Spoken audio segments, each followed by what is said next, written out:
Hi there, ladies and gentlemen, welcome back to the DutchRC channel. Thank you very much for watching, and I've got me another box from HobbyKing this time. It is the Durafly Excalibur, a highly anticipated plane, I think.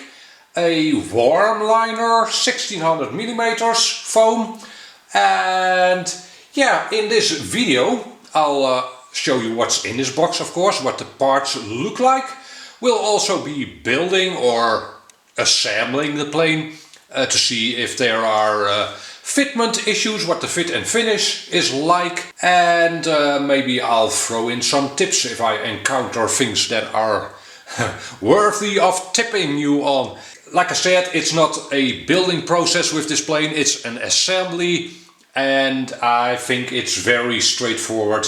There are only a few parts really, so it should be very simple. Okay, so let's first see what the parts look like. Alrighty, the biggest parts of the plane first. Two wings, yes, this plane comes with two wings, lucky us. And let's see, decals have already been applied.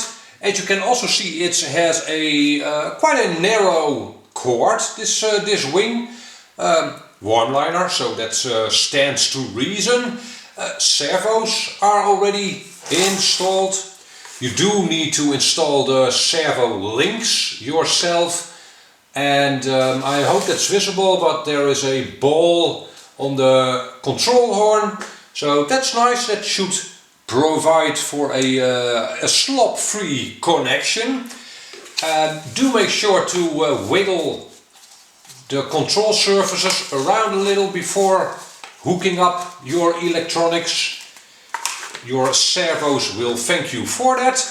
And a bit hard to show you, but there is a connector over here at the cord or the base of the wing that'll simply slot into the fuselage, so you don't have to hassle with cables, and this actually makes it easy to assemble at the field if the plane doesn't fit into your car. So that's nice.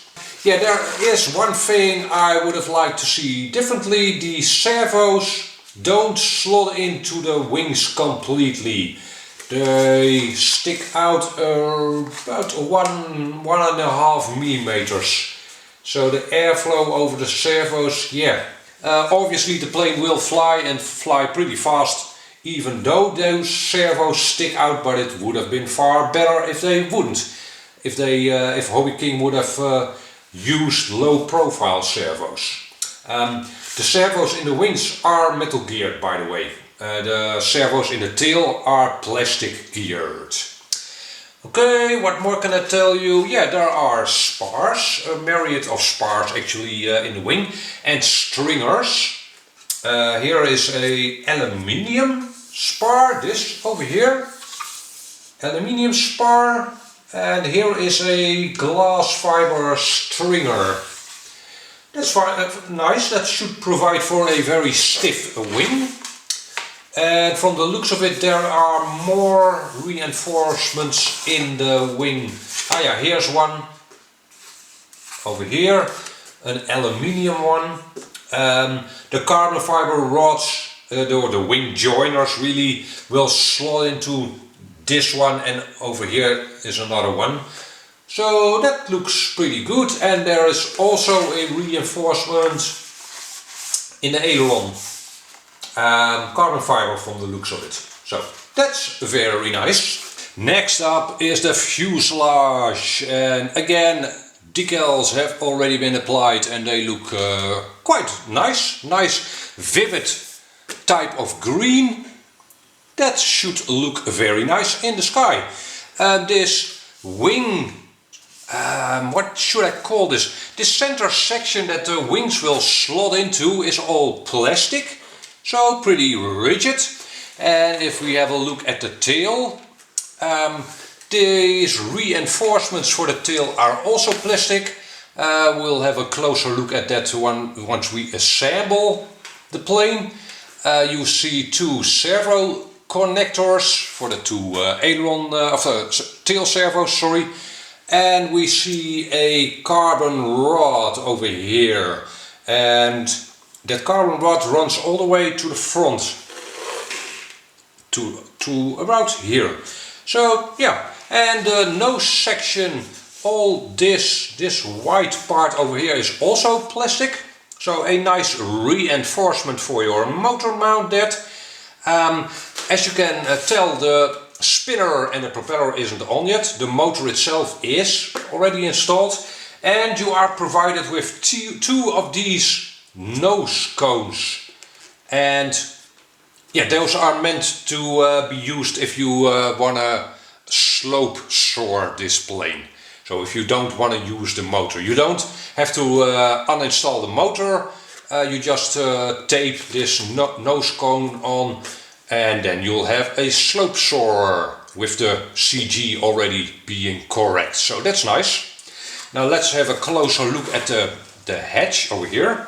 Okay, this entire black slab over here is your battery cover or hatch, and it has a fin on it, which looks pretty nice, but the rear side can be rotated. This last piece over here can be rotated 90 degrees, and then you can take the canopy off. Very nice. And in there are several parts. Bit hard to show you, but the ESC is already installed at the bottom. You see a battery strap,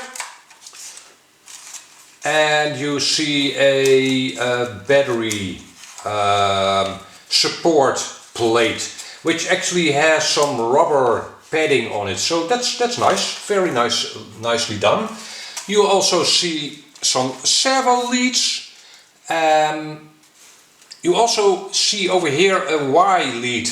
At this moment I am not sure if this is a Y lead going to the tail, to the two tail servos, or to the two ailerons. I'll answer that in a few minutes once I've assembled everything. And another servo lead, and there should be one from the ESC. Yeah, there's one for the ESC as well, and as you can see, the ESC ends in an XT60 connector. This is, by the way, a 4S plane. I'll be flying it on an 1800 4S. Okay, at the bottom over here you see an outlet for your cooling air, and at the front you see some inlets for cooling air. That looks good to me. Next up is the two tail surfaces. Now this plane does not have a horizontal stabilizer and a vertical stabilizer and rudder and elevator. It has a V-tail. I'll show you in a minute what that looks like all assembled. But these are the two tail surfaces, and carbon spar, and that's it. Yes, and there's a carbon reinforcement in the elevator rudder assembly as well. Servos already installed, as are the control horns with again a ball link. So that looks very good again. Decals already applied, and so far the decals have already been pretty well applied. No bubbles or anything. So yeah, that looks very good. Okay, and here are all the small parts that come with the plane. Two wing joiners, spars, center spars, carbon, yes, carbon, not carbon fiber, fine by me. At this point I should mention, by the way, that the plane does not come with a manual. You can download it from HobbyKing though. They did that to lessen the footprint of this this model, the ecological footprint. But I'd suggest also leaving out this screwdriver. I mean, everybody has a better screwdriver already than this one, I'd say. So, okay, and a support for the tail pieces to hold those on, 4 links for your control surfaces, a propeller mount, the 2 carbon fiber propeller blades, a spinner, black plastic spinner, a collection of screws to fit everything together, 2 servo horns, servo horns, those, or servo arms, those are meant for the tail surfaces. The tail servos don't have their servo arm on them. Okay, and 2 skids for the underside of the fuselage, I think. I'm not sure if you need 2, but maybe there's a spare one. I'm not sure. We'll see in a minute. Okay, so that's all the parts you get with the plane. Let's see if it all fits together. Okay, assembly time. Let's start at the tail actually. And yes, you've got the 2 tail surfaces, and those already have the servos in them. You connect up the leads to the servos, as you see over here. Brown wire goes to the brown wire, yellow wire goes to the yellow wire. Pretty simple stuff. And you then shove this connector thing into the tail. Otherwise it'll be a bit hard to get the wire stuck in there. And I can't see what I'm doing at this moment, so let's see if I can get it in there.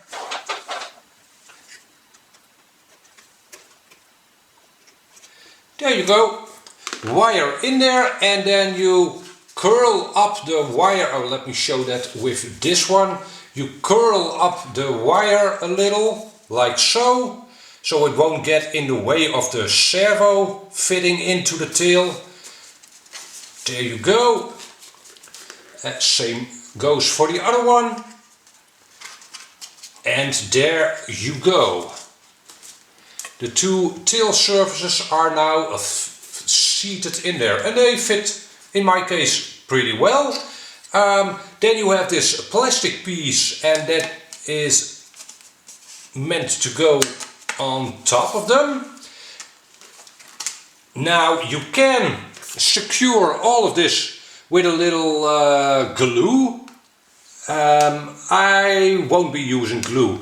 I've had the Dynamic S, the predecessor of this plane, and I had no issues with the tail not being glued in. Okay, and now you secure this entire assembly with 4 screws, 7, sorry, 3 at the top, 1 over here, 2 over there, and 4 at the bottom, over there. And what screw do you use? Well, you get a lot of these little screws, and those are meant to hold on your surfaces, so the tail surfaces and the wings. You have 2 other screws, long bolts. Those are for the the propeller mount. Alright, I've got all 7 screws in, and it feels very secure and slop free. That's nice. You can also see why the servo arms of the tail servos weren't installed from the factory. You wouldn't be able to put this plastic retainer on otherwise. So that's good thinking. I won't be installing the servo arms just yet, because I first want to center the servo, so I'll install those servo arms after installing the radio gear. Okay, next up we will install the wings, and for that you need to install the carbon rods. You have 2 lengths of them, a short one, or a shorter one, and a long one. The long one will go into the front section, and you just slot it on through, and then you take the shorter one and put it through its hole. There you go, pretty straightforward. Then we take one of the wings, slot the tubes into their holes in the wing. There you go, and then simply slot the wing in place. Wiggle it around a little bit, just a little bit, and it's a pretty tight fit actually. So you do have to apply a bit of pressure, but not too much. And the fit of these look pretty good again, so that's nice. And then you, yeah, obviously the other wing is the same story, and then you secure them with 2 screws for each wing over here. Same screws again. Okay, I've got 2 wings on my plane, that's very nice. I had no trouble fitting them in at all. The only, well, issue I have is that these decals don't line up. That's more than a bit of a shame, I think. Should they line up? I think so. These lines, yeah, bit disappointing. It's not a super inexpensive plane, this, right? Okay, I have 4 of those little screws left. I assume those are for the spinner, but I haven't looked into that yet, but that makes sense. Yes, the spinner itself doesn't come with screws, so those 4 screws must be for the spinner. Now, the next thing you want to do is grab your radio and receiver and line up your servos or center up your servos and check if they all work, of course. Let's see. Yeah, I still haven't checked what this Y lead is for, but I'll come back to you in a minute on that. So what I'll be doing now is get my radio, make a model for this new aeroplane, grab a receiver and then check if everything works as advertised. Okay, I have created a model in my radio over here. And I've installed a receiver. There is ample room underneath over here for a receiver. There's no biggie there. The signal lead from the ESC is a bit short though. Not a real problem. You won't encounter fitment issues because of that. And let's see, yeah, the next thing I'll do is calibrate the ESC to my throttle range. And I therefore switch on my radio, apply full throttle. Remember, the propeller is still off. Please make sure to do that. Then we hook up the battery.